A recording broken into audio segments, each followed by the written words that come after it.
From Pacifica, this is Democracy Now! But I can't see for the life of me how individuals who violate their own police protocol and ultimately create a situation which leads to a man's death are not held accountable. The Westchester District Attorney has announced no police officers will be charged in the fatal shooting of Kenneth Chamberlain. The 68-year-old African-American former Marine was shot dead in his own home after he mistakenly set off his Life Aid medical alert pendant. Today, we'll broadcast just-released audio and video of the shooting, as well as 911 calls from his sister trying to defuse the situation. Yes, good morning.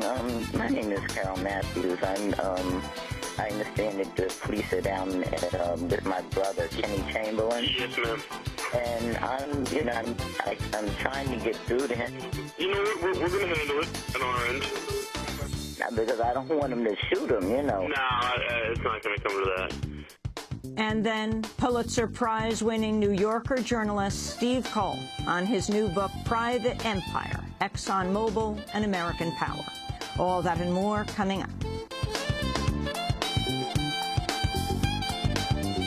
Welcome to Democracy Now!, democracynow.org, The War and Peace Report. I'm Amy Goodman. Syrian activists opposed to the regime of President Bashar al-Assad are planning a massive day of protest today after a government raid that killed 4 students at Aleppo University. In Washington, White House Press Secretary Jay Carney said the international community should consider new steps with the apparent failure of a UN-brokered ceasefire. And we will not deny that the plan has not been succeeding thus far, and that the regime has made no effort to take any of the steps required under the Annan Plan, including moving toward the implementation of a full ceasefire.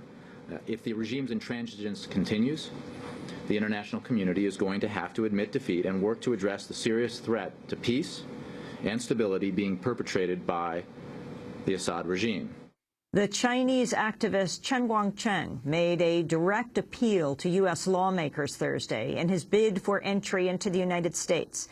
Speaking through an interpreter, Chen told a congressional hearing he fears for his safety and wants to flee China.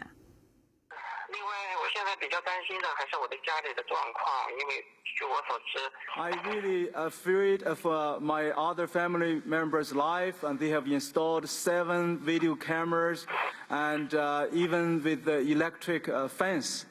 And now, I mean, he wanted to. He said those security officers in my house and or basically said we want to see what else Chen Guangcheng can do. Chen escaped house arrest and took refuge at the U.S. Embassy last week. He was freed under a deal with the Chinese government, but now says he wants to come to the U.S. aboard the return flight of Secretary of State Hillary Clinton, who's currently in China for talks. In a move that could signal the end of the standoff, the Chinese government issued a statement today saying Chen is free to apply for permission to study abroad. Lawmakers in Argentina have approved plans to renationalize the country's largest oil company, YPF.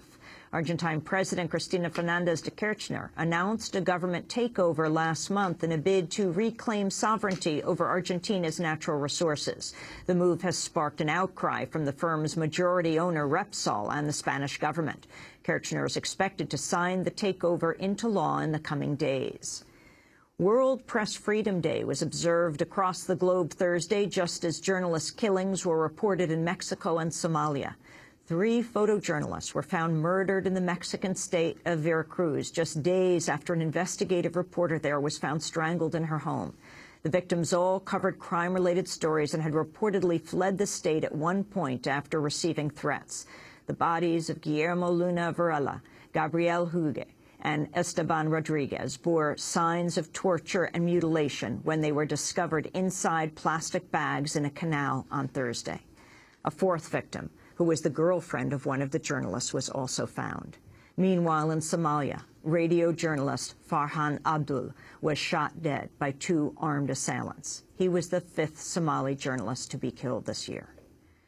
TransCanada is expected to reapply as early as today for permission to build the controversial Keystone XL pipeline that would carry crude oil from the Alberta tar sands to the Gulf Coast.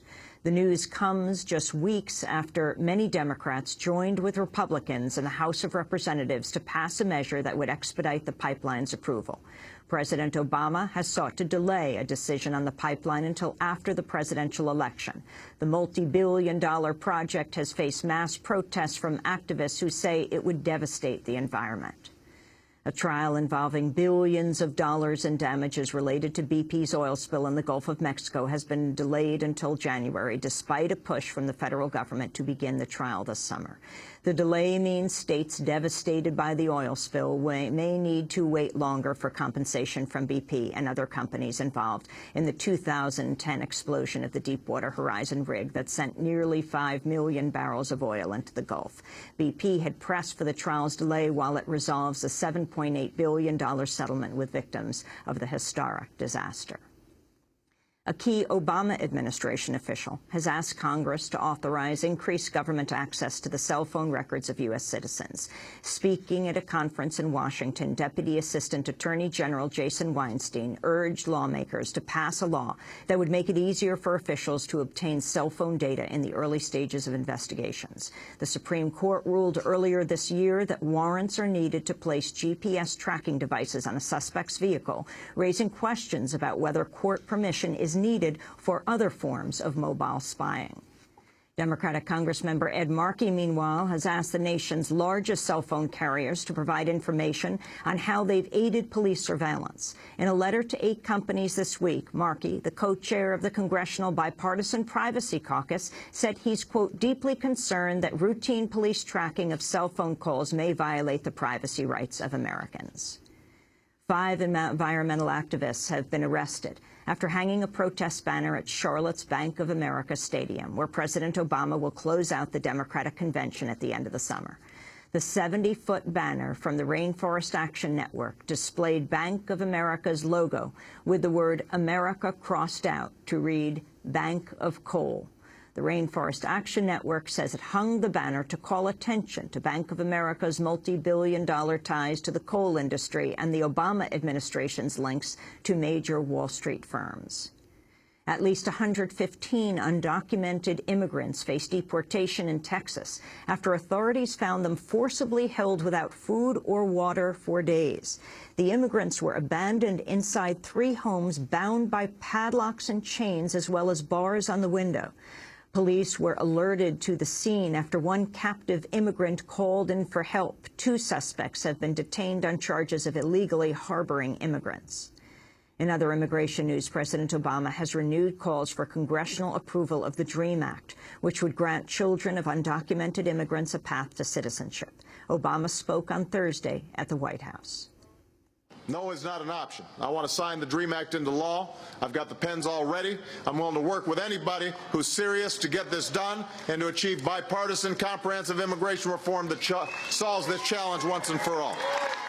And a new study has found chemicals injected into the ground as part of the controversial natural gas drilling process known as fracking could reach drinking water supplies at a far faster rate than initially believed. The study, published in the journal Groundwater, focused on the Marcellus Shale, a massive rock formation stretching through New York and other states where thousands of natural gas wells have been drilled.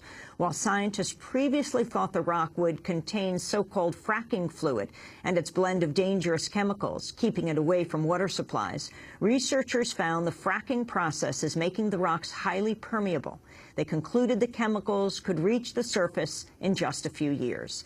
And those are some of the headlines. This is Democracy Now!, democracynow.org, The War and Peace Report. I'm Amy Goodman. And I'm Juan Gonzalez. Welcome to all of our listeners and viewers around the country and around the world.